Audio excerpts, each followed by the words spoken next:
¿Cómo le fue de puente? ¿Bien?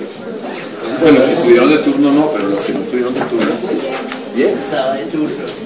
Yo no. Yo por fin tuve un puente libre. Bueno, la idea es hablar un poco sobre RPM, ruptura prematura de membranas. Si tienen dudas, pues yo creo que la duda la vamos resolviendo sobre la marcha, y si tienen muchas dudas me dan un espacio para terminar las ideas, porque si no perdemos el hilo, pero se pueden hacer preguntas. Entonces, en cuanto a la RPM es importante, ¿por qué? Porque es un evento, no se puede, digamos que no es una patología, pero podría terminar y derivar en una serie de patologías. Entonces es un evento importante que se presenta muy frecuentemente en los partos.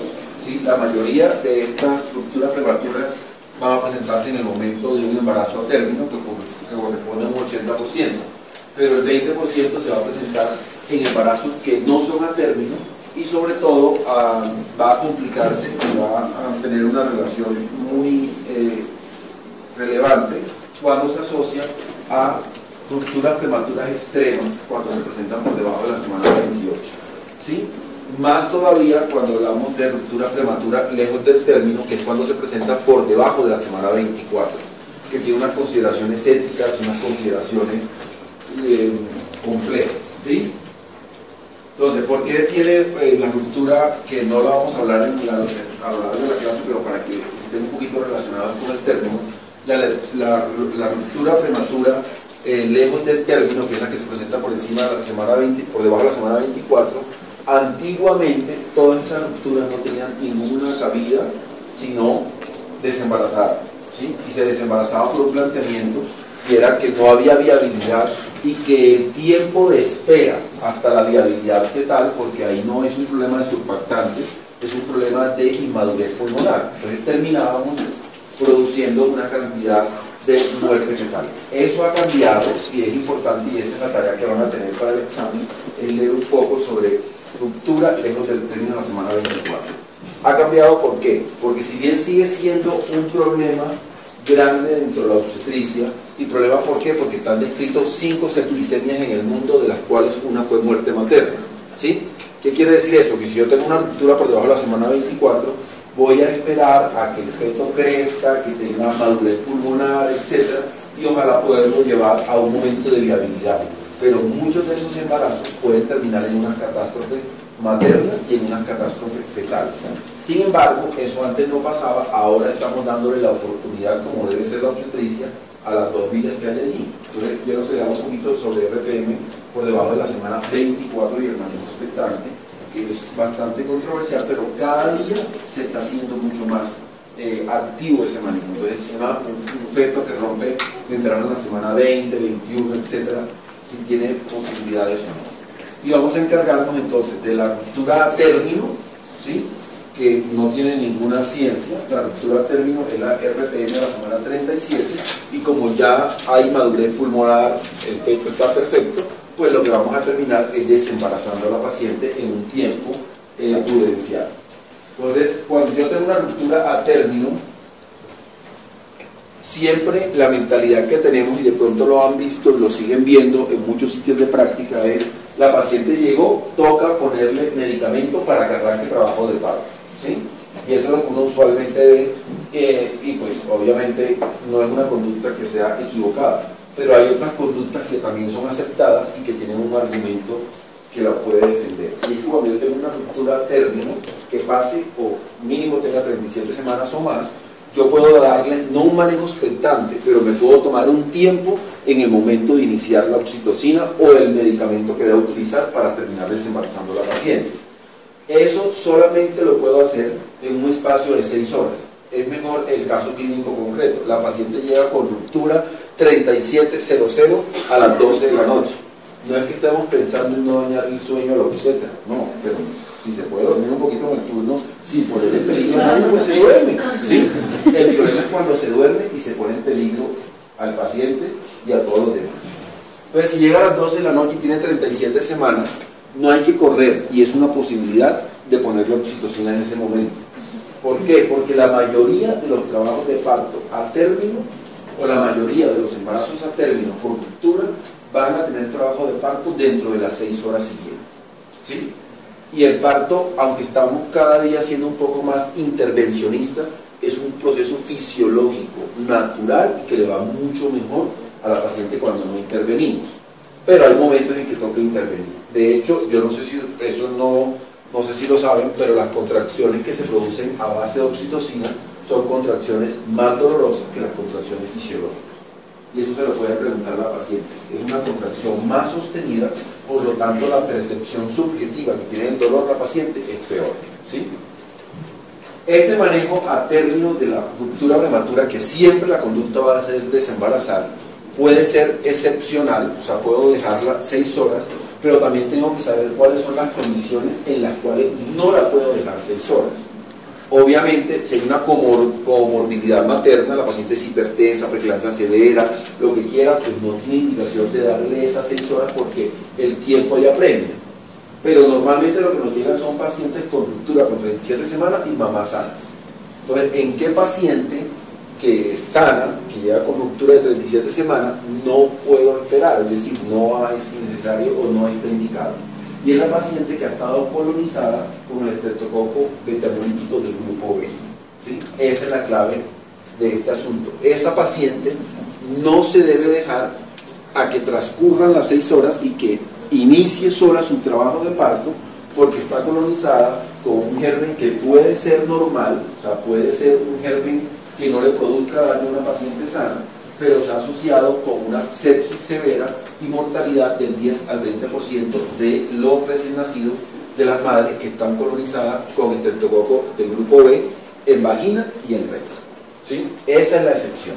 Pues esa paciente, dentro de un caso clínico que pongamos, no tiene indicación de 6 horas, tiene indicación de intervenir en forma inmediata, o sea, de iniciar la oxitocina tan pronto como la paciente llegue, siempre y cuando la paciente haya tenido un tamizaje en la semana 35, que es un frotis rectal, un frotis vaginal, y ahí sale la colonización. Si le sale colonizada, esa paciente no tiene.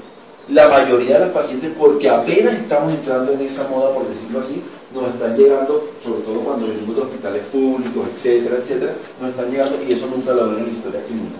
Pero es mandatorio en este momento, a la semana 35, hacer un tamizaje de estreptococo beta-hemolítico del grupo B para tomar una conducta que también ahorita la vamos a ver. Pero esa conducta quiero que la tengan clara en el embarazo término, que es lo único que marca la diferencia. ¿Listo? Si la paciente no llega con el cultivo, o sea, como... Ahí entonces debería uno suponer que está colonizada para beneficiar y no le podría dar tiempo, ¿sí? Pero a futuro todas nos deberían llegar con el estreptococo de la semana 35. Pero si, como dice el dicho, la duda favorece al reo, ¿no? Entonces, si yo tengo la duda, digo, favorezco al feto y debería comenzar a la semana 37 la oxitocina, el refuerzo apendictivo, ¿sí? Lo más probable es que no esté colonizado porque no es frecuente, o sea, no es que sea el 100%, lo más frecuente es que eso no ocurra, pero pues, no lo sé. Y una sepsis en el recién nacido por el estreptococo puede ser fatal en el 10 al 20%. Fatal es como fatal, con muerte. Listo. ¿Por qué es relevante entonces la ruptura que ocurre en el 20% de los embarazos, es decir, de los que no son a término? Porque sigue siendo una causa de morbilidad, sobre todo siempre pensamos en morbilidad fetal, pero resulta que al romperse las membranas, la madre comienza a exponerse a una posible infección materna, entonces también hay morbilidad materna. Entonces, por eso la ruptura sigue siendo muy importante y se ha asociado incluso a mortalidad materna, que es una sepsis de origen ginecológico.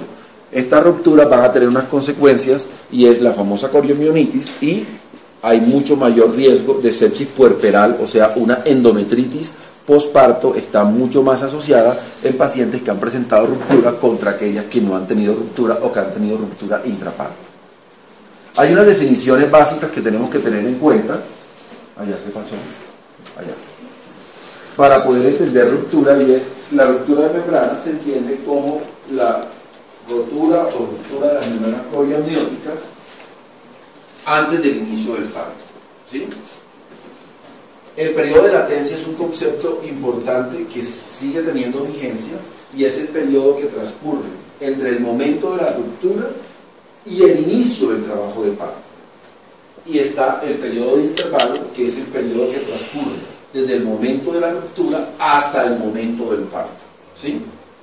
Tiene relevancia por varias situaciones. Una de ellas pues nos va a definir el uso de antibióticos, una de ellas nos va a definir que este periodo de latencia lo vamos a tratar de prolongar, o sea, que se prolongue ese periodo de latencia en las pacientes en las cuales estamos haciendo manejo expectante, y ahorita lo vamos a hablar un poquito más adelante. La coriamnionitis, que es una infección de la membrana coriamniótico y se define por la presencia de fiebre, por la presencia de dos de los 4 criterios clásicos. Dentro de esos criterios tenemos la fiebre, que es mayor de 38, la presencia de sensibilidad uterina, que a veces ese concepto no lo entendemos. Cuando la fibra muscular uterina está infectada, duele, ¿sí? La paciente le duele cuando usted le palpa, ¿sí? Pero también la hipersensibilidad uterina se da por la presencia de las contracciones.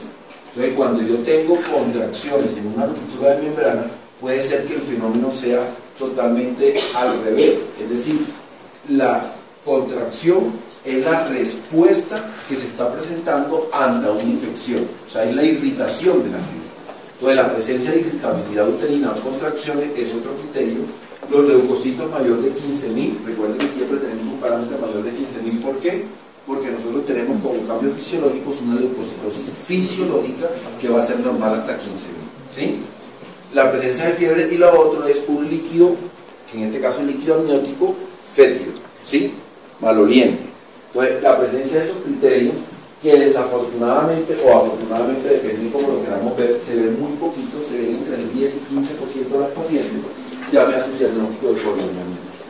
Y cuando yo tengo una ruptura, la mayoría de las rupturas no están asociadas a un proceso de infección evidente, pero tengo que tener presente que esa ruptura puede ser la consecuencia de un proceso infeccioso que se manifiesta pues con la ruptura finalmente.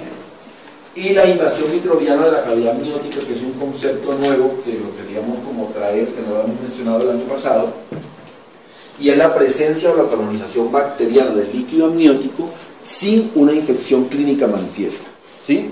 Que está generando un poquito de controversia cuando se hace el diagnóstico de esta invasión microbiana de la cavidad amniótica en cierta edad gestacional, es decir, por debajo de la semana 30, se podría contemplar el manejo antibiótico y mirar si esa infección de la cavidad amniótica se controla, siempre y cuando no haya clínica de infecciones para que pueda hacerse, porque si no, no cabría la definición, y en ese caso podríamos continuar con el embarazo. Eso es lo otro que quiero que le haga un poquito, que es la invasión microbiana de la cavidad amniótica, pero básicamente lo que le estoy diciendo, y es un poquito controversial el manejo, pero estamos tratando de lo que hemos descubierto, que puede haber infección, o sea, puede estar colonizada, pero clínicamente no. Si usted lo descubre por alguna razón, pues debería plantear en cierta edad gestacional antibiótico y mirar si desaparecen las bacterias para continuar el embarazo. ¿Listo? Bueno, ¿dudas hasta ahí? No.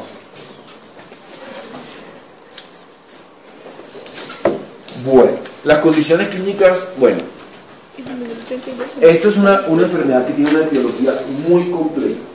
Se supone que la membrana tiene una integridad porque hay una no actividad de una metaloproteinasa, que es la metaloproteinasa 9, que básicamente lo que va a hacer es la ruptura de las membranas. Se está tratando de establecer qué paciente va a presentar ruptura desde el punto de vista de biología molecular, y es cuando esa metaloproteinasa se va aumentando antes de tiempo. O sea, es normal que la metaloproteinasa al final del embarazo comience a aumentar para que produzca un adelgazamiento de la membrana y en algún momento el trabajo de parto se rompa. Esa metaloproteinasa, cuando se está aumentando hacia la semana 14-16, por varios factores infecciosos, etcétera, es lo que puede producir esa ruptura a la semana 20 que no esperábamos, porque se comienza a aumentar y lo que no está muy claro es por qué se está aumentando. Entonces se asocia a un proceso infeccioso, pero yo no siempre voy a encontrar infección en una ruptura. Digamos que esa es la etiología, y hay un desbalance entre lo que mantiene la integridad de las membranas y lo que favorece la destrucción, que básicamente son metaloproteinasas, para que lo tengan como en cuenta. Lo que nosotros tratamos de manejar más es factores de riesgo que conviertan ese embarazo de control prenatal que tenemos ahí al frente en un embarazo de alto riesgo para ruptura de membrana. Y eso es muy importante y no se nos puede escapar, ¿sí? Y no se nos puede escapar porque